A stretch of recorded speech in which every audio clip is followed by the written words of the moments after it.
Welcome to Harp a Halfling, where we talk about Lord of the Rings and a little bit about D&D, so let's get to it.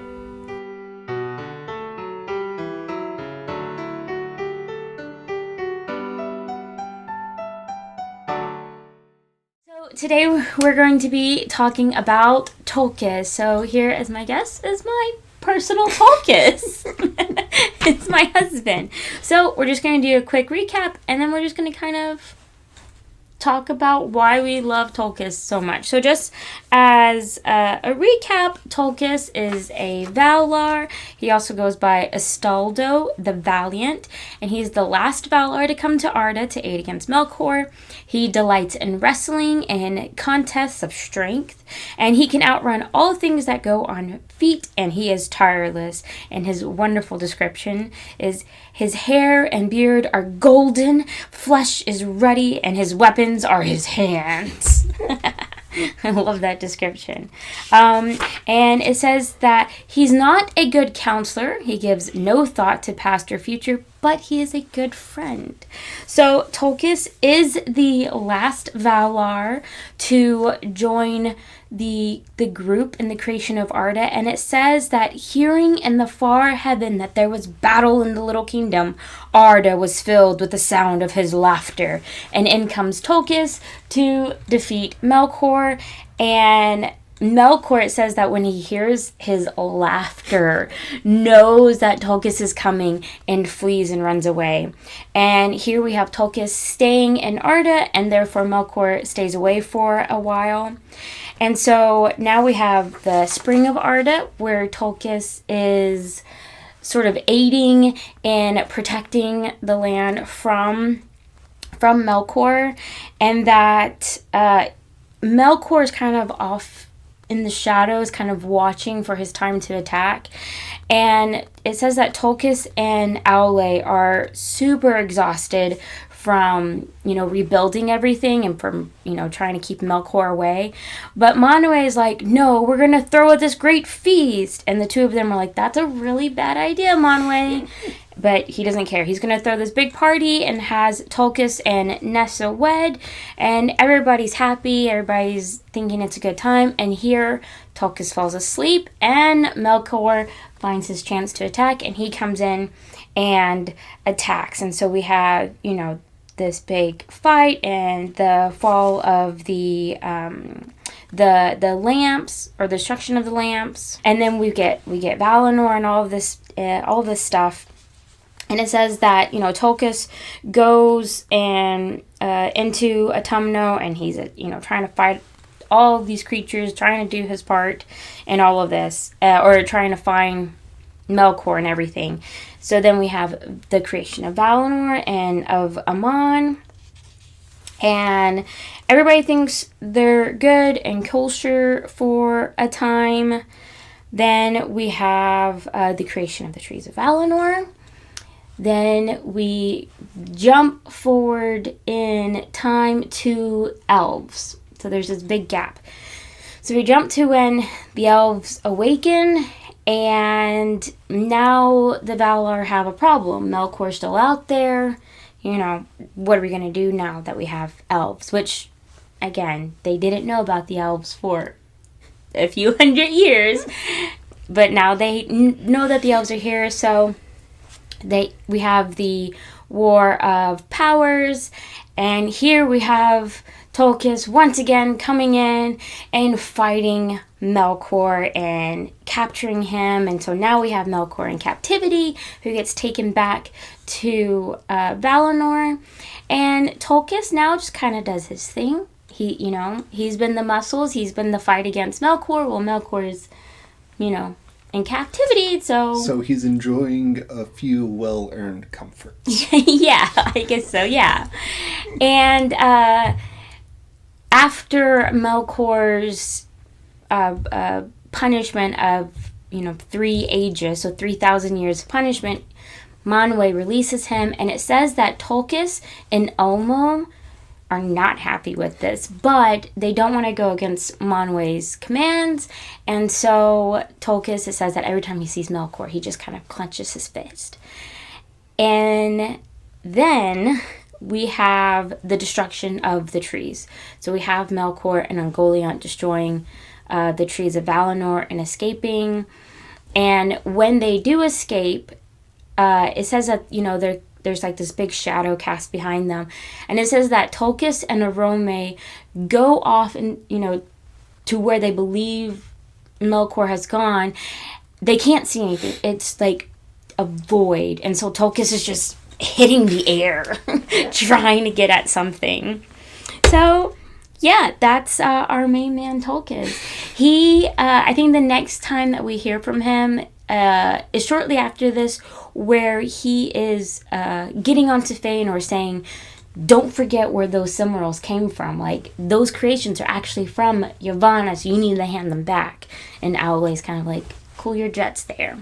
So, those are the big parts of Tulkas. Mm-hmm. And we want to talk about him, because I love a man of action. And that is what Tulkas is. And I love it. Every time he comes on, I'm like, yeah, you get him, Tulkas. Yeah, he's very much the barbarian, if we think in role-playing game terms. Yeah. He's very quick to action. It says he's slow to anger, but also slow to trust. Yeah, he just laughs at everything. He's just But he's very much all right, we're going to go in and punch stuff. Yeah. Like, it's like Melkor, yep, on it. Like, no hesitation. Just yes, and that's what happened, too, when it came to the destruction of the trees. Like, as soon as they realize it's Melkor, Tulkas is like, well, all bets are off now. He's ready to go after him, and I love it. Yeah. It makes me so happy. And, like, his description just reminds me so much of, and I'm sure it's online also, just he is in professional wrestling terms, he is the face of the, like, he is the face of the what are they called, the Valar? The Valar. Valar International Wrestling Corporation. If you were to choose a face to be of that group, if everyone was a wrestler, Tulkas would be, the heavyweight champion of the universe. And just, like, that's just who he is. Yeah, it is kind of, like, assumed that Tulkas is, like, the, physically strongest of the group.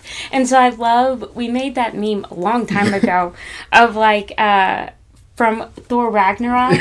And it's like, you guys can't defeat me. It's like, no, but he can. And it's like, Tulkas. It's perfect because Surtur was, like, literally laughing as he came out of the... Yes. Just like, off in the distance, you hear a hearty laugh. And even in the War of Powers, like, it says that Melkor can hear Tulkas coming after him. Like, he hears the laughing and the shaking of the ground. He's just like, oh crap. Vietnam flashbacks. And so he tries to escape to Angband, and Tulkas is like, I'm coming for you, buddy. I love it so much. I wish that there was more about Tulkas, and there's not. As far as the Silmarillion goes, I don't know about the others, and we'll get there eventually, but I wish there was more of him. I really liked, I don't know where you got the idea from, but the whole thing of him being like, I guess, like, kind of the patron of Rohan. Someone on Reddit said something about him, of the patron of what? Rohan? Isn't that what you said? I don't know if it's specifically Rohan, or someone claimed that Aramir was, like, a favored, like, one of Tulkas's, like, not really avatars, but, like basically, like... He had the blessings. Kind of like... Almost like I'm trying to think... Like, kind of like how Olmo kind of guided Turgon, you're saying, like, that would be sort of the equivalent But less here? of a, like... Less of Tulkas being like, hey, Aramir, this is what you're going to do. It's just literally like Aramir was just like granted superior stamina and strength compared to his peers. I don't know. I haven't been able to find anything even remotely like that, but I do like that idea of the sort of like blessing from Tulkas. But the Valar just kind of go off and do their they just kind of leave everybody alone. And then I'd like to see like a buddy cop style grouping of Arome and Tulkas just out in the wilderness, like, you know, Arome being super, like, I'm just imagining him very gloomy and brooding because he just hunts everything, and Tulkas just laughing, and Arome just being like, shut up, you're gonna scare it away. It's like, I don't care, we'll just keep on going if we have to. Like, good cop, bad cop thing. Yeah. Yeah, that's interesting because when we're reading about the Sindar, it says that they know that they're protected when they can hear the hooves of Nahar, so they know Arome is nearby, sort of fighting off Morgoth's servants. I wish we had something like that from Tulkas. Like, they could just hear this odd laughter in the distance. I'm trying to... There was a Sting was a wrestler, and he had a tag team partner. I'm trying to remember who his tag team partner was, because I want to say it was someone with blonde hair, and I'm just imagining those two. Like Arome is Sting. Arome, because have you ever seen Sting? No. Okay, I'm gonna find you that Sting. So that's what I imagine Arome like. Okay. With the Ultimate Warrior. Yes, that's perfect. Sting and the Ultimate Warrior. Oh, is that the partner's name? Yeah, they were a horrible tag team, but that is like... Yes! That is perfect! Oh my gosh, I love that! I'm telling, like, Tolkien was before the major, like, growth and popularity of professional wrestling. Someone in the professional wrestling had to have been a big Tolkien fan. Maybe it's just life imitating art. Maybe. It just works out that way. That is awesome. So, but... I still like your Hulk Hogan references talking about Tulkas. But yeah, that popped in my head. I was just like, man. That's a perfect description. I love it. I always picture him as like the jock of the group. Oh yeah, definitely. But I don't want to say he's... But he's like the jock with like the golden heart. Yes. But maybe not except for super Melkor. bright.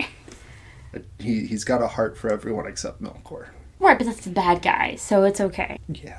I also feel like Tulkas doesn't... He's not the type to mince words. Like, he's going to tell you how it is. Mm-hmm. Yeah. I just like that. I like that he's just... There's no, like... Obviously, we're all putting these opinions, you know, based off of just, like, a handful of sentences about Tulkas. But he kind of comes off as just, like, very black and white. Mm-hmm. Things are very simple in his world. You're a good guy, you're a bad guy. I'm not going to punch you, I'm going to punch you. And that's kind of it. Like, there's no, like, shade of gray in there. It's like, and if I want to punch you, I'm going to find a way to punch you, even if I have to descend through all the different levels of your hidden fortress. I will find you and punch you in the face. Yes. Yep. There's this picture, and I want to say I have it when I talk about this chapter of like Tulkas just holding Melkor by a chain, and he's just like, yeah. Yeah. The one man to put Melkor in his place, and deservedly wanted to keep him in his place, but was outvoted. Yeah. Mm-hmm. Dang Manwë. Manwë, I think, like... For being the wisest and most knowledgeable of all the Valar, Manwë makes some pretty stupid decisions. Okay, I was thinking about this, too, the other day. Like, it kind of seems like Manwë was very, like, on top of things at the very beginning. And then as soon as Melkor started pushing back, he was like, this is a lot of work. And I also believe that when it came to, like, after Melkor's captivity, and, you know, Melkor now was, like, pleading to be released, it says that Manwë is very much alike to Melkor, that the two of them are most alike out of all of the Valar. And so I kind of feel like maybe Manwë was seeing him as a brother on one hand and like was wanting to like see, you know, the good in him.